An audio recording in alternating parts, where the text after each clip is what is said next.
This is an assignment for the ECFS 1006 Curriculum Development and Assessment in Early Childhood.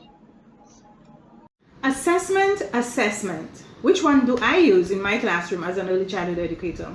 Hi, my name is Leonie Francis, a student from the University of the West Indies, and my task today is to present to you, or to convince you rather, that authentic assessment is the only assessment that should be done in the early childhood setting. In my presentation, I will state what is assessment, I will define authentic assessment, and I will outline 3 arguments or reasons to support the moat. Authentic assessment is the only assessment method of assessment to be used in young children. According to the National Association for the Education of Young Children, 2009, assessment is a dynamic process of systematically gathering information from multiple sources and settings, and they are collected over numerous points in time and reflecting a wide range of child experiences. Authentic assessment, according to papers, are tools that teachers use to understand what children know, how they are developing, and what they can do to better guide the curriculum and instructions.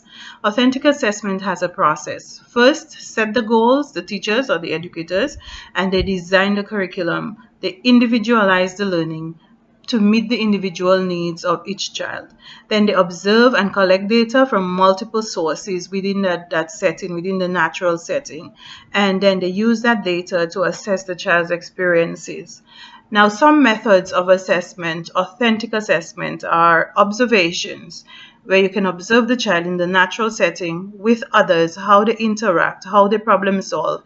And you can also assess them based on their work samples, on interviews with the child. It could be the child and the parent, or vice versa, the child and the teacher, the parent and the teacher. Portfolios also are a great way of authentic assessments. Also games. Now, in terms of assessment, I strongly support the moat. Authentic assessment should be the only form of assessment within the early childhood setting. When it comes to assessing the development of children, we must consider the differences in rates, the differences in behaviors, individuality, physical factors such as heights and weight. And based on this fact, authentic assessment is the only way to assess the child. That's the only way the teacher will understand the level of what the child knows and can do. And it simply cannot be done through multiple choice questions or pencil and paper, in the early childhood setting. As an educator and learner, I realize that traditional assessments do fall short of assessing the skills that children need in order to develop holistically and successfully. Research has shown a recent recognition and need for authentic assessment within the early childhood setting over the traditional conventional assessments. Comparing traditional and authentic assessment, traditional assessment emphasizes uniform rote testing and standardized testing as well. And on the other hand, authentic assessment emphasizes collection of data during ordinary learning experiences in the natural setting. Looking at both pictures, which one do you think is more convincing or more suitable for young children? I would say authentic assessment. The students are comfortable, they are learning, and the teacher is really seeing whether they are demonstrating what they have learned within the setting. They are comfortable and they are learning colors, they're learning mapping. 3 reasons to support authentic assessment is because it is meaningful and relevant to the context of each child's life. It is based on classroom experiences and activities. And lastly, it allows children to demonstrate learning in many different ways, which I will explain further. Authentic assessment is meaningful and relevant to the context of each child's life. The National Association for Education of Young Children stipulates that learning and development are most likely to occur when new experiences build on what a child already knows and is able to do. A great example to assess a child is having them in the natural setting where they use materials that is culturally relevant and age appropriate. It is the best way to capture the child's ability.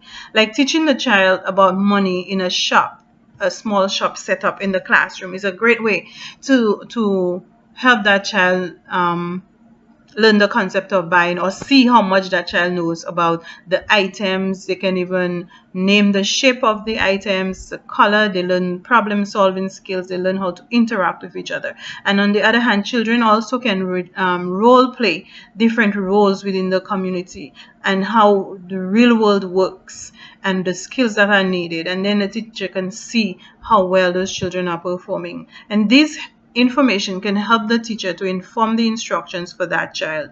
If they see this child is lacking in a certain area, then they set instructions to meet that child's need. This is one of the main purposes of assessment. It is based on classroom experiences and activities. Another reason in support of authentic assessment is the observation of the individual child or groups of children. The teacher can use appropriate assessment tools to observe and record the progress and growth of the child while they are engaged in classroom activities or experiences. In comparison to traditional assessment where students are asked to recall information, authentic assessment allows children the opportunity to construct, to create, synthesize, and analyze their work at their own level. Hence, the teacher has a chance to actually see if that student has mastered the objectives that were set for that specific assignment. And finally, allowing children to demonstrate learning in many different ways. According to Howard Gardner's theory, there are multiple intelligences within the classroom. Therefore, children can show and demonstrate their learning and understanding through the following ways: through song, word wall, show and tell, projects, scrapbooks, posters, and games. When educators neglect the fact of individuality, then they are actually strengthening the theory of they're strengthening traditional theory, and they limit the development of circular instructional strategies and current methods of assessing, including how we measure intelligences. And Hines 2008 agrees with this. In my opinion, it is not valid to assess students the same way. In conclusion, I agree with Moller, who states that good assessment should include critical thinking skills, problem-solving abilities, collaborative skills and development, and personal development also. Assessment should also be tied in with the children's daily activities. It should be inclusive of family and parents' professional collaboration, and it should be collected from multiple sources. It should be able to measure the total development of the child. Hence, authentic assessment is the only appropriate method of assessment to be used with young children. Thank you for watching my video. I hope that you were convinced that authentic assessment is the only assessment that can be used in the early childhood setting. This is the only assessment that can tell you how a child develops physically, spiritually, socially, emotionally, and traditional assessment just can't do it. Thank you.